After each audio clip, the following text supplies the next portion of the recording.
नमस्कार। आज की इस खास चर्चा में आपका स्वागत है। आज हम भारतीय संविधान के एक ऐसे अनुच्छेद पर बात करेंगे जो राज्य सरकारों के कामकाज के लिए बेहद अहम है। अनुच्छेद 1999। ये राज्यों में धन विधेयक यानी मनी बिल को परिभाषित करता है। हमारे पास जो जानकारी है वो इसकी कई परतें खोलती है। तो चलिए सीधे मुद्दे पर आते हैं और समझते हैं कि आखिर ये धन विधेयक क्या बला है और क्यों ये राज्य की राजनीति और प्रशासन में इतना मायने रखता है। अक्सर हम सुनते हैं कि सरकार ने बजट पेश किया, नया टैक्स लगाया या हटाया। ये सब कैसे होता है? विधानसभा की इसमें क्या भूमिका है?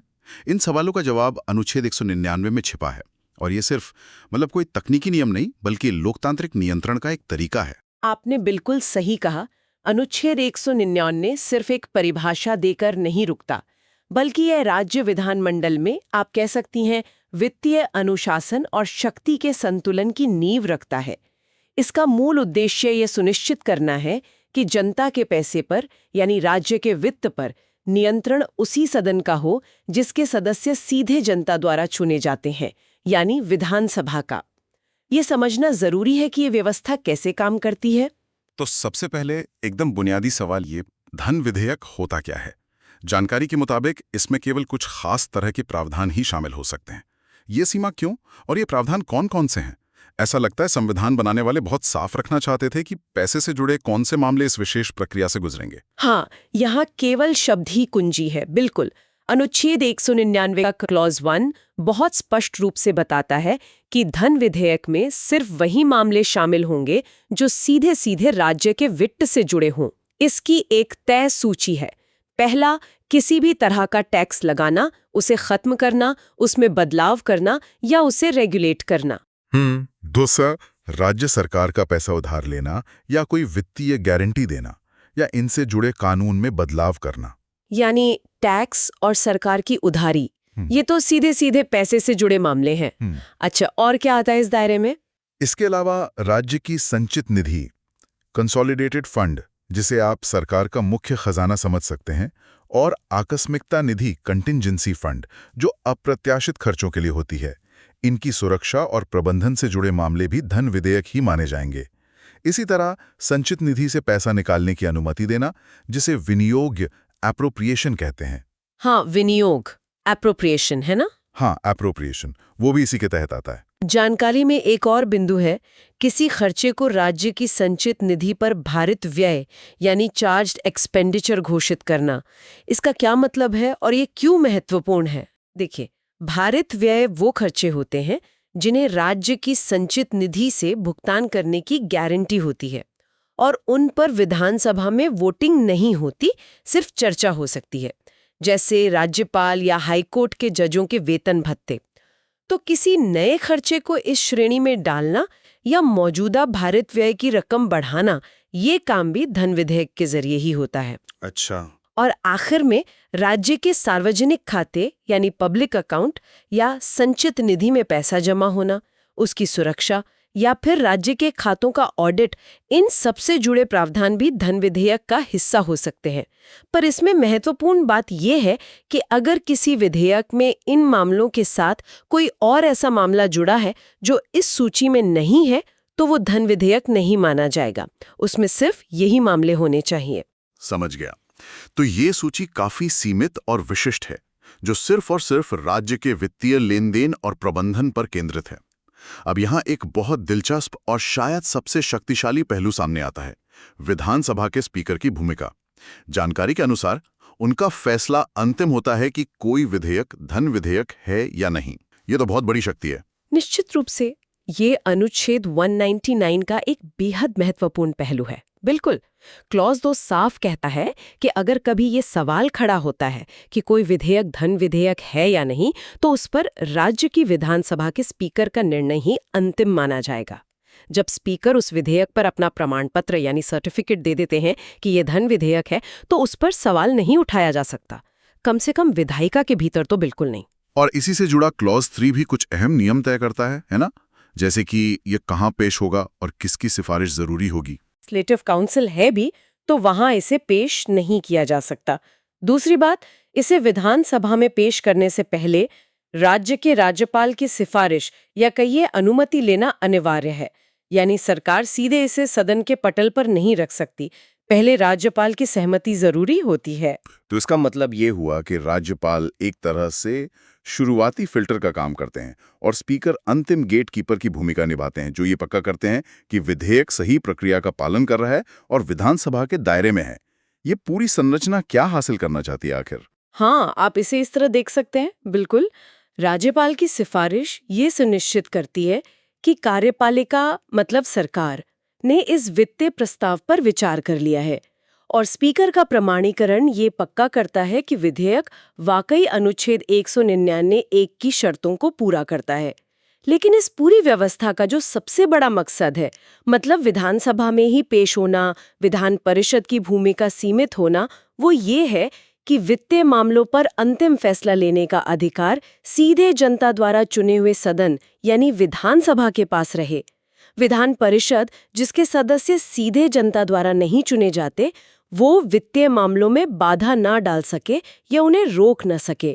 ये लोकतांत्रिक जवाबदेही के सिद्धांत को मजबूत करता है। ये बात समझ में आती है कि चुने हुए सदन को प्राथमिकता दी गई है, लेकिन इतनी विशेष और सख्त व्यवस्था बनाने के पीछे की सोच क्या थी? क्यों वित्तीय मामलों को इतनी कड़ाई से केवल विधानसभा के अधिकार क्षेत्र में रखा गया? क्या संविधान सभा में इस पर बहस हुई थी? बिल्कुल, इसके पीछे गहरा संवैधानिक और ऐतिहासिक तर्क है। जैसा कि हमारे पास मौजूद विवरण में इशारा है, संविधान सभा में इस पर काफी विचार विमर्श हुआ था। डॉक्टर बाबा साहेब अम्बेडकर ने इस बात पर बहुत जोर दिया था कि नो टैक्सेशन विदाउट रिप्रेजेंटेशन का सिद्धांत सिर्फ कहने के लिए ना हो। उनका मानना था कि जनता का पैसा कैसे खर्च होगा, इस पर फैसला लेने का अधिकार सिर्फ और सिर्फ जनता के सीधे चुने हुए प्रतिनिधियों का होना चाहिए। विधान परिषद, जहां सदस्य अप्रत्यक्ष चुनाव या नामांकन से आते हैं, उनको वित्तीय मामलों में वीटो पावर देना इस सिद्धांत के खिलाफ होता। इसीलिए धन विधेयक के मामले में विधान परिषद की शक्तियां बहुत सीमित रखी गईं। वो सिर्फ सुझाव दे सकती हैं, जिन्हें मानना या ना मानना विधानसभा की मर्जी है। तो स्पीकर के निर्णय को अंतिम मानने का उद्देश्य भी इसी सिद्धांत से जुड़ा था कि प्रक्रिया अटके नहीं और चुने हुए सदन की सर्वोच्चता बनी है। हाँ, इसके दो मुख्य उद्देश्य थे। एक तो, जैसा आपने कहा, वित्तीय मामलों में चुने हुए सदन की सर्वोच्चता स्थापित करना। दूसरा, प्रक्रिया को सुचारू और निश्चित बनाना। अगर हर बार इस पर लंबा विवाद होता कि कोई विधेयक धन विधेयक है या नहीं, और मामला अदालतों या कहीं और अटक जाता, तो सरकार के लिए समय पर बजट पास करना, टैक्स लगाना या जरूरी खर्चे करना मुश्किल हो जाता। इससे शासन में अस्थिरता आ सकती थी। इसलिए स्पीकर, जो सदन का पीठासीन अधिकारी होता है, उसे ये तय करने का अधिकार दिया गया। ये व्यवस्था केंद्र सरकार के स्तर पर लोकसभा और अनुच्छेद 110 के तहत बने नियमों के ही समान है। मूल विकार हमेशा से कार्यपालिका के वित्तीय प्रस्तावों पर विधायिका, खासकर सीधे चुने हुए सदन का मजबूत नियंत्रण स्थापित करना रहा है। ये तो हुई सिद्धांत, इतिहास और बनावट की बात। अब देखते हैं कि आज के समय में ये अनुच्छेद जमीन पर कैसे काम करता है। क्या ये सिर्फ कानूनी किताबों में दर्ज है या इसका असर वास्तव में राज्य सरकारों के कामकाज पर दिखता है? कुछ हालिया उदाहरण शायद इस पर रोशनी डाल सकते हैं। ये अनुच्छेद आज भी उतना ही प्रासंगिक है और लगातार इस्तेमाल में आता है, खासकर जब राज्य सरकारें अपना वार्षिक बजट पेश करती हैं या करों से जुड़े महत्वपूर्ण कानून बनाती हैं। जो जानकारी हमारे पास है, उसमें कुछ उदाहरण दिए गए हैं जो इसकी कार्यप्रणाली को दर्शाते हैं। जैसे उत्तर प्रदेश में 2025 में एक आयकर राहत विधेयक लाया गया था। अच्छा। क्योंकि ये सीधे तौर पर टैक्स से जुड़ा था, विधानसभा स्पीकर ने इसे अनुच्छेद 199 के तहत धन विधेयक के रूप में प्रमाणित किया। इसके बाद इसे विधानसभा ने पारित कर दिया। विधान परिषद की इसमें कोई खास भूमिका नहीं रही। अच्छा। और महाराष्ट्र का उदाहरण भी इसी तरह की प्रक्रिया दिखाता है। हाँ, महाराष्ट्र में भी 2025 ने एक स्टैम्प ड्यूटी से जुड़ा विधेयक विधानसभा से पारित हुआ। इसे धन विधेयक प्रमाणित किया गया था, इसलिए जब ये विधान परिषद में गया तो परिषद के पास इसे रोकने की शक्ति नहीं थी। वो अधिकतम 14 दिनों के भीतर अपनी सिफारिशें दे सकती थी। जानकारी के मुताबिक इस मामले में विधानसभा ने परिषद के सुझावों का इंतजार किए बिना या उन्हें नजरअंदाज करते हुए विधेयक को पारित मान लिया, क्योंकि धन विधेयक के मामले में ऐसा करने का उसे अधिकार है। दिल्ली यानी राष्ट्रीय राजधानी क्षेत्र का उदाहरण भी इस प्रक्रिया को और साफ करता है ना, खासकर जहां विधान परिषद नहीं है या जहां उसकी भूमिका सीमित है। बिल्कुल। दिल्ली में 2025 में एक जीएसटी संशोधन विधेयक लाया गया। प्रक्रिया का पालन किया गया। पहले उपराज्यपाल की सिफारिश ली गई, फिर इसे विधानसभा में पेश किया गया। स्पीकर ने इसे धन विधेयक प्रमाणित किया, विधानसभा ने इसे पास कर दिया। अब दिल्ली में तो विधान परिषद है ही नहीं, लेकिन अगर किसी ऐसे राज्य में जहां विधान परिषद है ये विधेयक जाता, तो परिषद को 14 दिनों के अंदर इसे लौटाना होता, चाहे सुझावों के साथ या बिना सुझावों के। अगर वो 14 दिन में नहीं लौटाती तो भी इसे दोनों सदनों से पारित मान लिया जाता, और अगर वो सुझाव देती थी तो भी विधानसभा उन सुझावों को मानने के लिए बाध्य नहीं थी। ये उदाहरण साफ तौर पर वित्तीय मामलों में विधानसभा की निर्णायक शक्ति को दिखाते हैं। ये उदाहरण प्रक्रिया को सुचारू बनाते हुए दिखाते हैं, लेकिन ये सवाल भी खड़ा करते हैं कि क्या ये व्यवस्था कभी-कभी असंतुलन पैदा कर सकती है? क्या कभी ऐसा होता है कि सारी शक्ति विधानसभा और स्पीकर के हाथ में केंद्रित होने से विवाद खड़े हों? क्या स्पीकर के फैसले पर कभी सवाल उठाए जाते हैं? रूप में पेश कर रही हैं, ताकि विधान परिषद की जांच और बहस से बचा जा सके। विवरण में केरल का 2024 का एक मामला दर्ज है, जहां विपक्ष ने एक सामाजिक सुरक्षा से जुड़े विधेयक को स्पीकर द्वारा धन विधेयक प्रमाणित करने के फैसले को चुनौती दी थी। उनका तर्क था कि ये सिर्फ वित्तीय मामला नहीं है, इसमें व्यापक सामाजिक नीति के पहलू है, इसलिए इसे सामान्य विधेयक की तरह दोनों सदनों से पारित होना चाहिए था। तो फिर ये सवाल उठता है कि क्या स्पीकर का फैसला वाकई हर मायने में अंतिम है, जैसा कि अनुच्छेद 199(2) कहता है, या इसे कहीं चुनौती दी जा सकती है? ये एक बहुत ही महत्वपूर्ण और जटिल सवाल है। संविधान तो कहता है कि स्पीकर का निर्णय अंतिम होगा। इसका उद्देश्य था विधायिका के आंतरिक कामकाज में बाहरी हस्तक्षेप को रोकना। लेकिन जैसा कि जानकारी में बताया गया है, भारत के सुप्रीम कोर्ट ने 2023 में एक महत्वपूर्ण फैसले में ये स्पष्ट किया है कि स्पीकर का निर्णय न्यायिक समीक्षा यानी जुडिशियल रिव्यू के दायरे से पूरी तरह बाहर नहीं है। हालांकि अदालतें सामान्यतः इसमें हस्तक्षेप नहीं करेंगी, लेकिन अगर ये प्रथम दृष्टया मतलब पहली नज़र में लगता है कि स्पीकर ने अपने अधिकार का दुरुपयोग किया है, हाँ, या किसी विधेयक को धन विधेयक बताने में संविधान के प्रावधानों का गंभीर उल्लंघन हुआ है, तो अदालतें इस मामले की जांच कर सकती हैं। अच्छा, तो एक तरह का सेफ्टी वॉल मौजूद है, यानी स्पीकर के अंतिम निर्णय पर भी असाधारण परिस्थितियों में एक संवैधानिक जांच परख की गुंजाइश बनी रहती है।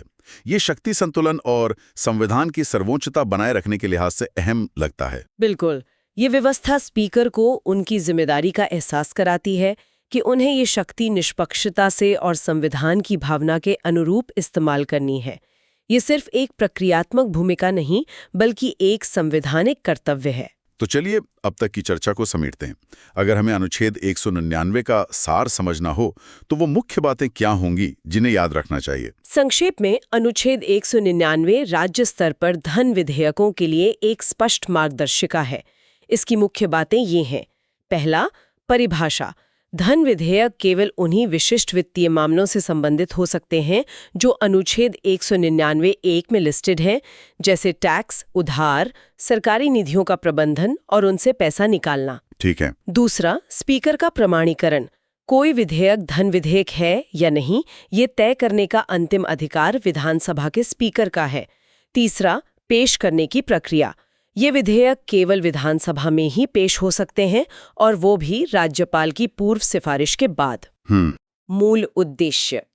इस पूरी व्यवस्था का केंद्रीय लक्ष्य राज्य के वित्त पर जनता के सीधे चुने हुए प्रतिनिधि यानी विधानसभा का नियंत्रण सुनिश्चित करना और वित्तीय जवाबदेही तय करना है। बहुत अच्छे से आपने इसे संक्षेप में बताया। तो ये थी अनुच्छेद 199 पर हमारी आज की गहन चर्चा। हमने समझने की कोशिश की कि राज्यों में पैसे से जुड़े कानून कैसे बनते हैं, इस प्रक्रिया में विधानसभा, विधान परिषद, स्पीकर और राज्यपाल की क्या भूमिकाएं हैं, और इसके पीछे का संवैधानिक दर्शन क्या है। ये सिर्फ एक सूखी कानूनी प्रक्रिया नहीं, बल्कि ये सीधे तौर पर इस बात से जुड़ा है कि जनता का पैसा कैसे और किसकी सहमति से खर्च होगा। निश्चित रूप से ये अनुच्छेद एक तरफ सरकारी कामकाज के लिए प्रक्रियात्मक दक्षता लाता है ताकि वित्तीय जरूरतें समय पर पूरी हो सके। वहीं दूसरी तरफ ये सार्वजनिक धन पर विधायिका के खासकर चुने हुए सदन के नियंत्रण के मौलिक डेमोक्रेटिक सिद्धांत को भी मजबूती से स्थापित करता है। और जैसा कि हम हमेशा करते हैं, जाते जाते एक सवाल सोचने के लिए छोड़ जाते हैं। हाल के विवादों, न्यायिक समीक्षा की संभावना और स्पीकर की इस शक्तिशाली भूमिका को देखते हुए ये सोचना दिलचस्प है, क्या मौजूदा व्यवस्था वित्तीय जवाबदेही और धन विधेयक की संवैधानिक परिभाषा के सटीक पालन के बीच सही संतुलन बनाती है? या फिर क्या ऐसे अतिरिक्त सुरक्षा उपाय या प्रक्रियाएं हो सकती हैं जो इस संतुलन को और बेहतर बना सकें, बिना वित्तीय कामकाज में अनावश्यक देरी किए? इस पर विचार किया जा सकता है।